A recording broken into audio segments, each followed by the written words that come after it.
Continuamos en el mundo ahora de France 24. Vamos a revisar las noticias que han marcado la agenda informativa de este martes 21 de octubre. El vicepresidente de Estados Unidos, J.D. Vance, se mostró optimista con el alto el fuego en la Franja de Gaza en medio de las acusaciones entre Israel y Hamás de haber violado el acuerdo. Tel Aviv asesinó a 7 palestinos en las últimas 24 horas y el grupo islamista anunció la entrega de los cuerpos de otros 2 rehenes.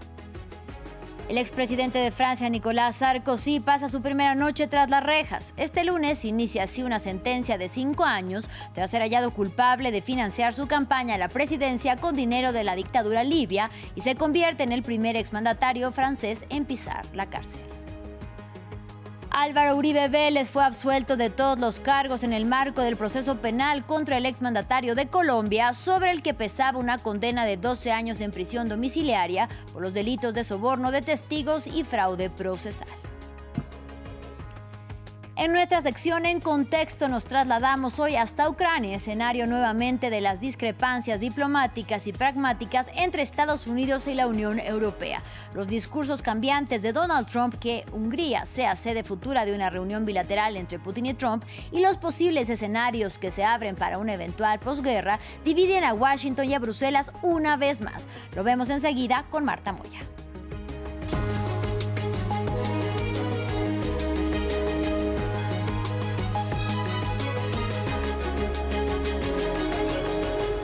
Iniciamos en la Franja de Gaza. Pese al alto el fuego vigente entre Israel y Hamás, el ejército israelí asesinó en las últimas 24 horas a 7 gazatíes en el devastado enclave palestino y a un total de 87 desde el viernes 10 de octubre, cuando entró en vigor dicho cese de hostilidades como parte de la primera fase del acuerdo impulsado por Estados Unidos para Gaza.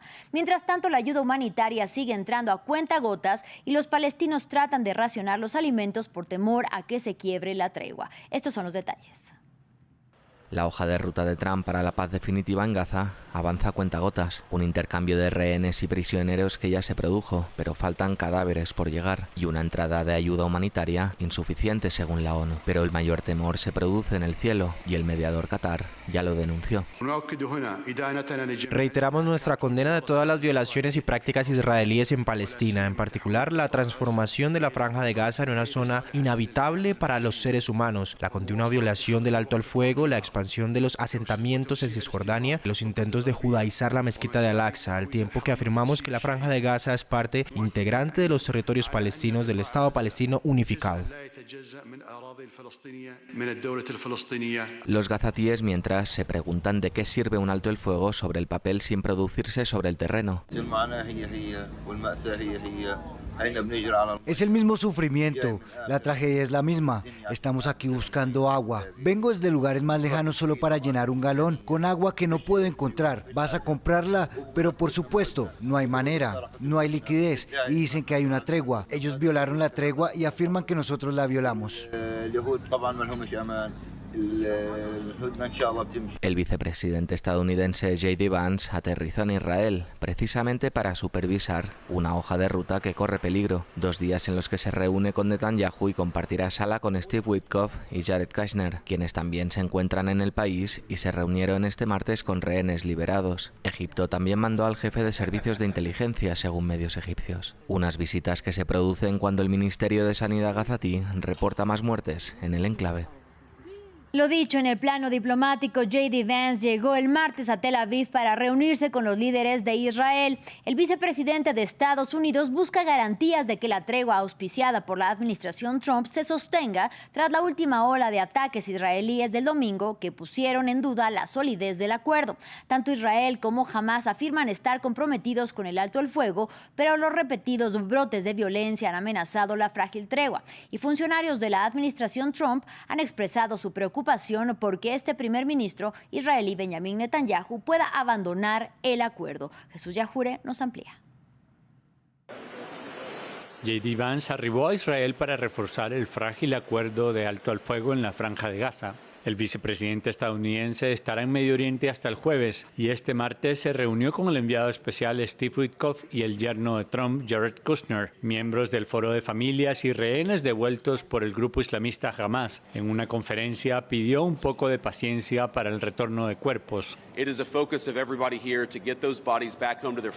objetivo de todos es devolver los cuerpos a sus familias para que puedan tener un entierro digno. No va a ser algo que se consiga de la noche a la mañana. Algunos de estos rehenes están enterrados bajo toneladas de escombros y de algunos ni siquiera se sabe dónde están, pero eso no significa que no debamos esforzarnos por encontrarlos, ni que no tengamos confianza en que lo conseguiremos. Solo es una razón para tener un poco de paciencia. Mientras, el presidente Donald Trump ejerce presión sobre Hamas para que se desarme y cumpla con el acuerdo. Este martes instó al grupo a hacer lo correcto o enfrentar una fuerza aliada brutal. Israel sigue pidiendo el desarme del grupo, un paso que este se ha negado hasta ahora a dar. Hamas enfrentó a bandas y ejecutó públicamente a hombres a los que acusó de colaborar con Israel. Vance reiteró algunas de estas advertencias. Nuestra advertencia a Hamas es muy clara. Los términos del plan de 20 puntos son muy claros y cuentan con el apoyo no solo de Israel, sino de todos nuestros amigos. Hamas tiene que desarmarse, tiene que comportarse correctamente, y aunque se pueda conceder algún tipo de indulto a los combatientes, no podrán matarse entre ellos ni matar a sus compatriotas palestinos.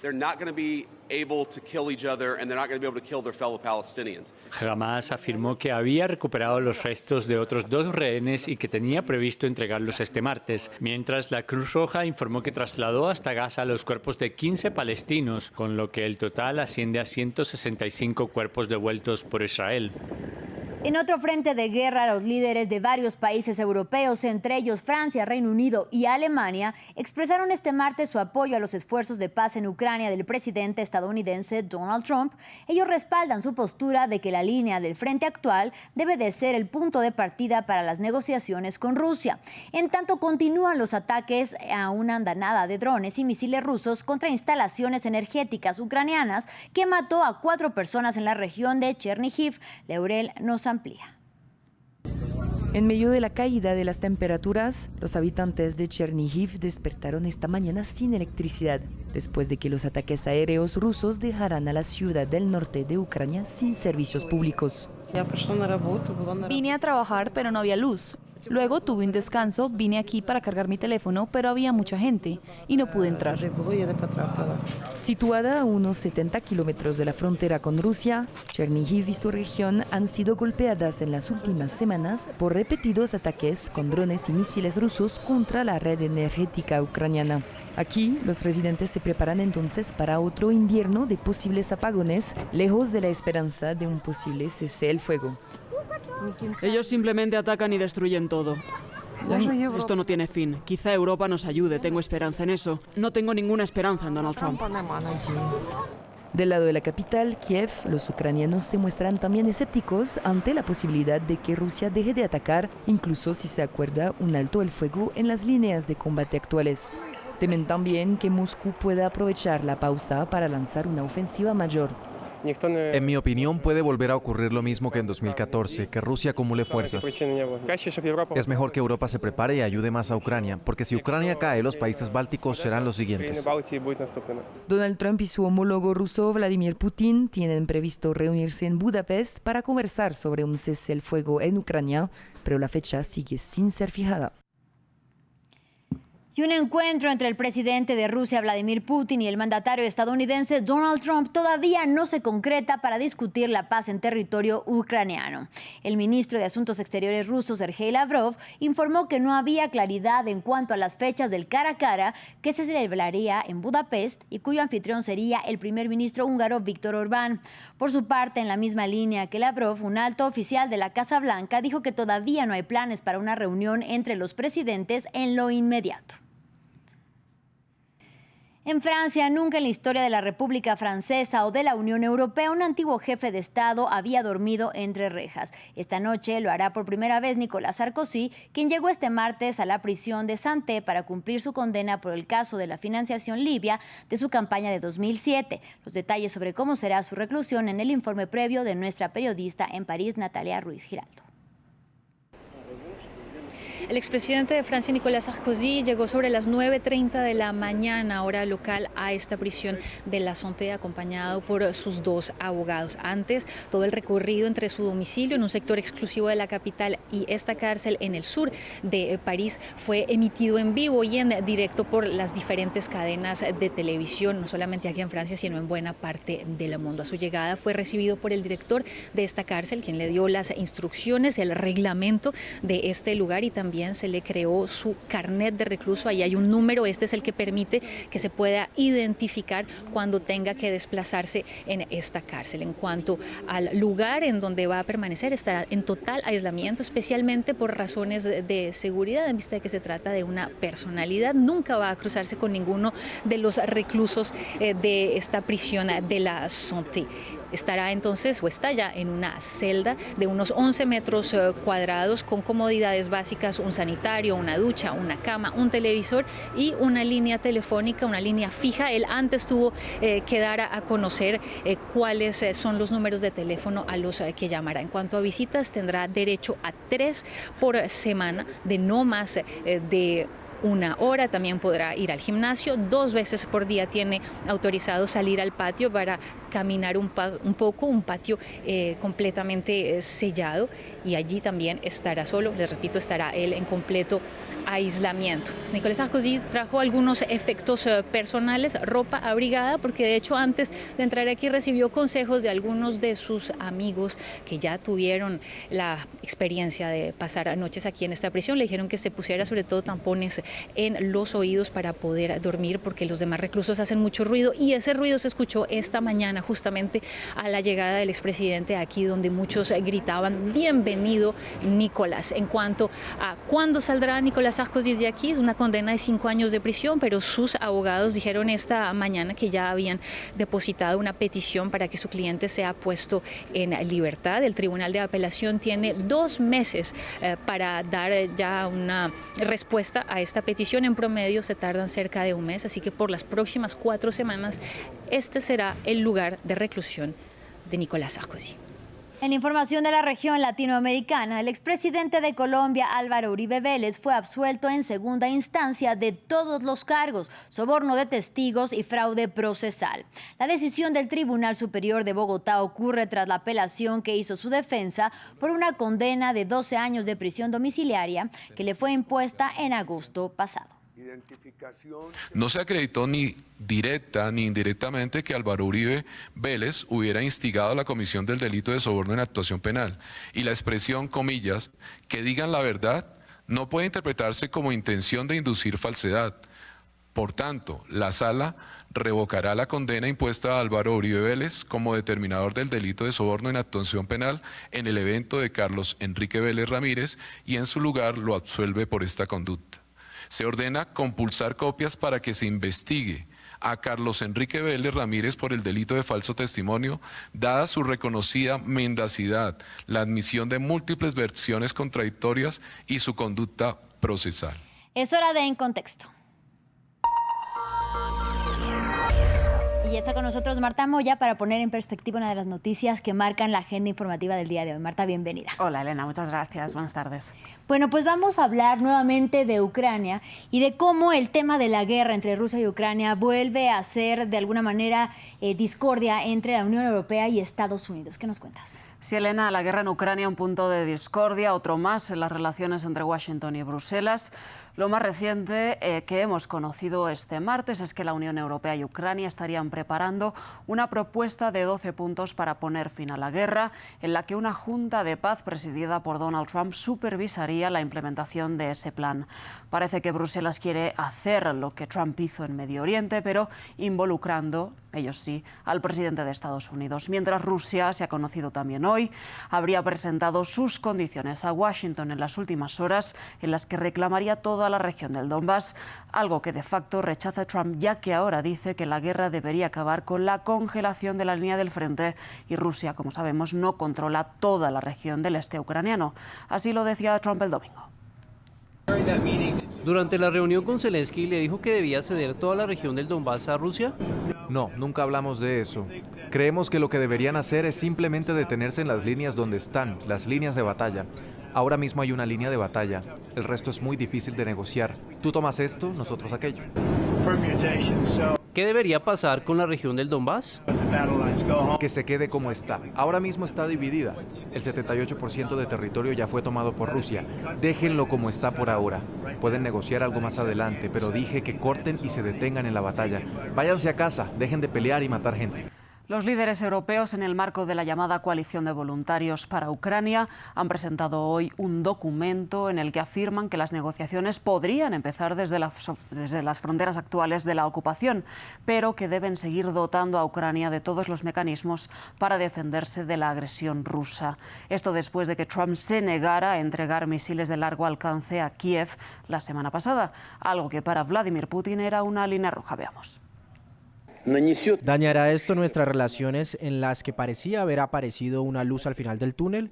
Por supuesto que sí. ¿Cómo no habría de hacerlo? El uso de misiles Tomahawk sin la participación directa del personal militar estadounidense es imposible. Eso significaría un nivel completamente nuevo de la escalada, también en las relaciones entre Rusia y Estados Unidos.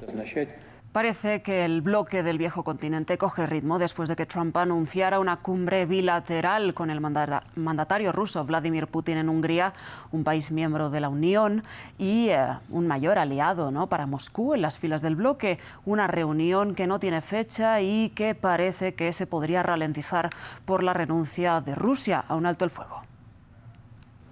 Aquellos que nunca estuvieron bajo la supervisión de los rusos tienen apetito por derrotarlos en el frente. Nosotros sabemos cómo es la maquinaria de guerra de Rusia, así que no nos gusta esa idea. Por eso tenemos un plan de paz, mientras que los otros tienen más bien un plan de guerra. Esas serán las palabras de Viktor Orbán, primer ministro húngaro. Para la Unión Europea, tener a Putin en suelo comunitario es un desafío enorme después de casi 2 docenas de paquetes de sanciones económicas y de la orden de arresto internacional que pesa sobre él por crímenes de guerra. Aunque Hungría no debe cumplir con el mandato de la Corte Penal Internacional porque se retiró del Estatuto de Roma en junio de este año, Budapest genera tensiones por la alianza entre Viktor Orbán y Vladimir Putin y también por el memorándum de 1994 firmado allí en ese país, en el que Ucrania entonces renunció a su arsenal nuclear a cambio de garantías de seguridad, algo que los ucranianos ven como una traición después de que Rusia los invadiera en el año 2022. Es por eso que los líderes europeos se han mostrado en contra de esta cumbre bilateral, que además los excluye. Lo que no debemos olvidar es que Rusia es el agresor y Ucrania es la víctima aquí. Así que ejercer presión sobre Ucrania, que es la víctima, no es el enfoque correcto, no solo para Ucrania, sino también para la seguridad europea y la seguridad global, porque si la agresión da resultado, se convierte en una invitación para usarla en otros lugares también.